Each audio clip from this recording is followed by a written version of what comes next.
My thoughts and feelings on AI are most certainly common.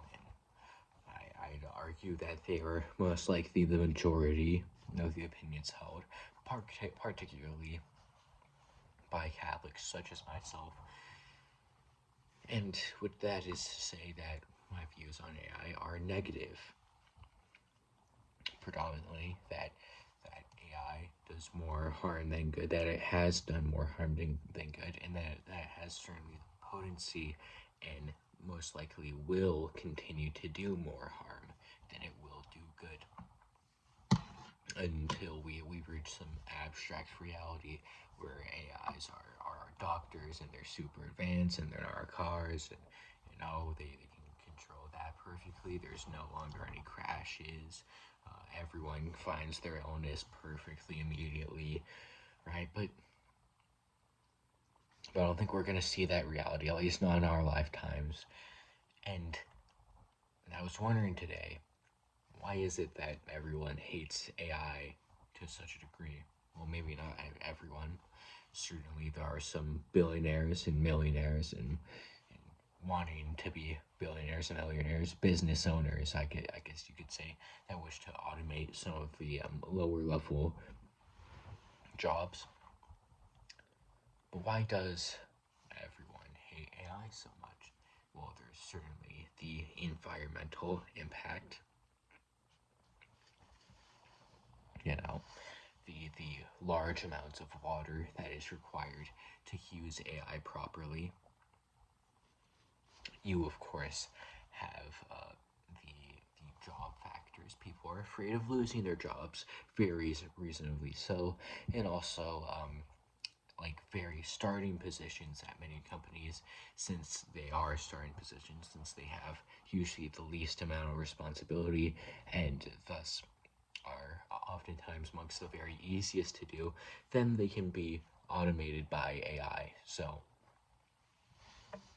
this is to say that when all the entry level positions are taken by AIs, how exactly are you supposed to get a job in the first place, since you're going to have no experience? All the experience that you would have has been taken by an AI, unless of course you had some nepotism on your side, which will allow you and the rest of the ultra elite to maintain their jobs, right? But I also think that there's a human factor, that there is a fear involving AI,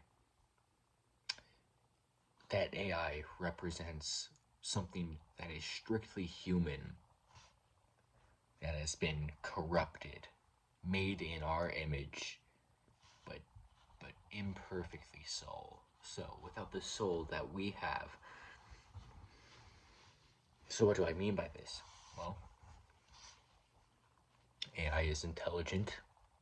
It can create for the most part.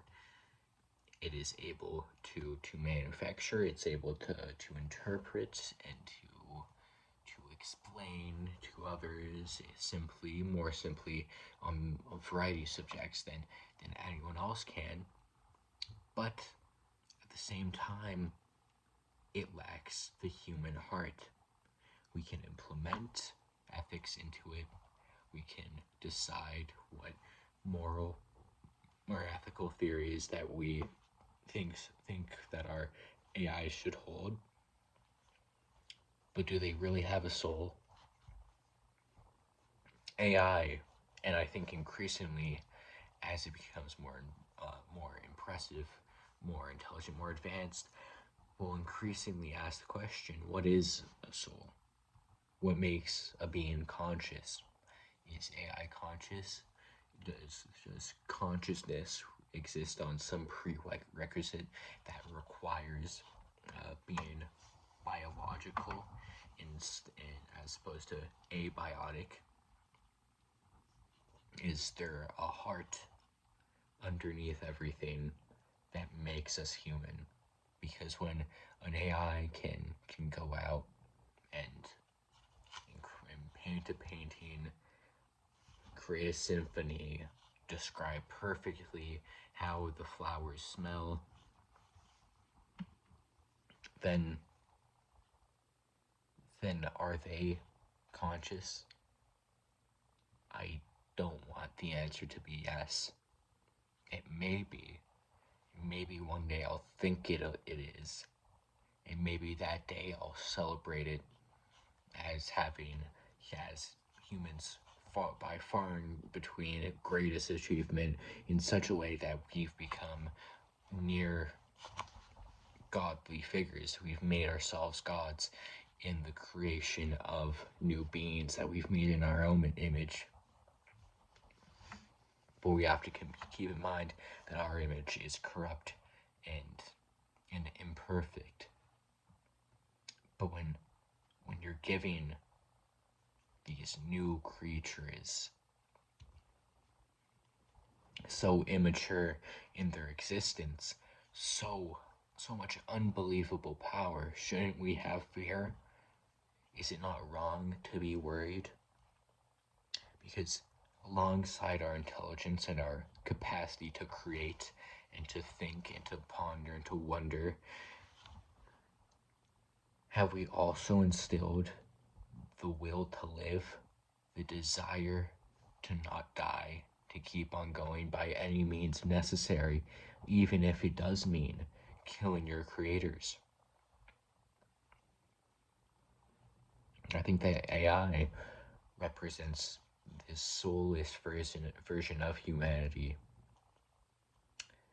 And if what keeps us as the apex predators on Earth is our profound intelligence, we're not particularly strong, we're not particularly fast. We may have some impressive stamina, and we may have some above average eyes and some other senses, and we have the ability to create, and we have the ability to think. But when there's something else that can create faster than us and think faster than us and eventually create tangible things as well, so long as it has access to the proper materials and engines and machines, will we be supplanted as the apex predator? I certainly hope not.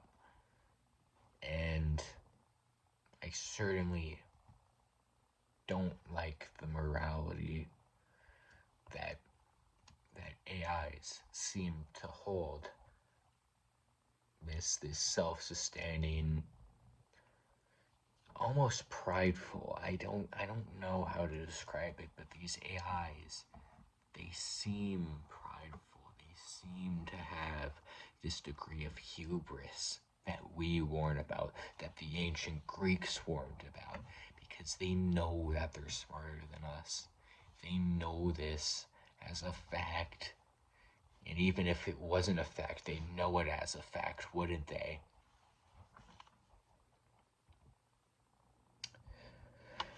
So, how exactly do we combat AI? Well, we try to pop the bubble as early as possible, I suppose, is the only logical answer here. We sell our various AI stocks. We try to sign and to vote and to petition in such a fashion that our governors no longer invest in this. But even then, if in the Western world, which relies on capitalism for new inventions, if that goes under, then what after that? What then?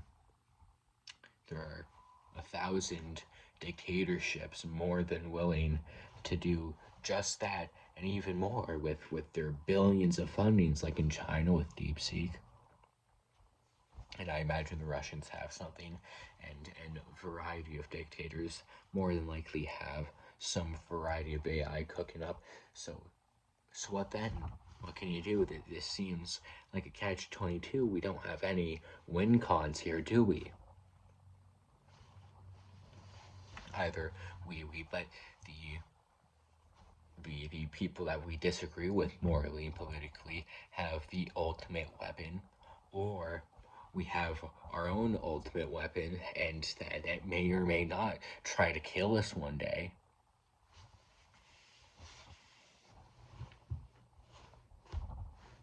Who's to say, really? Sign a treaty.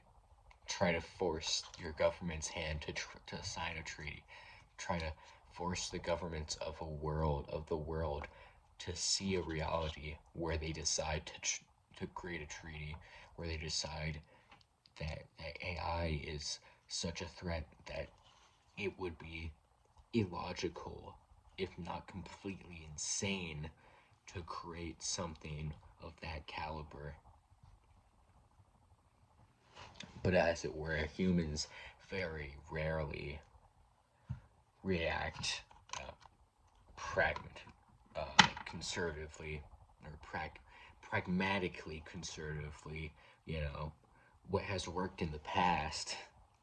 No, we're curious on what may be able to work in the future. We're very hopeful. I think that's what's allowed us to get to this point, but also what may be our end, our hope. What can we create? How far can we go? And maybe we'll be able to kill it and learn a lesson from it before we're completely and utterly killed. That's about it.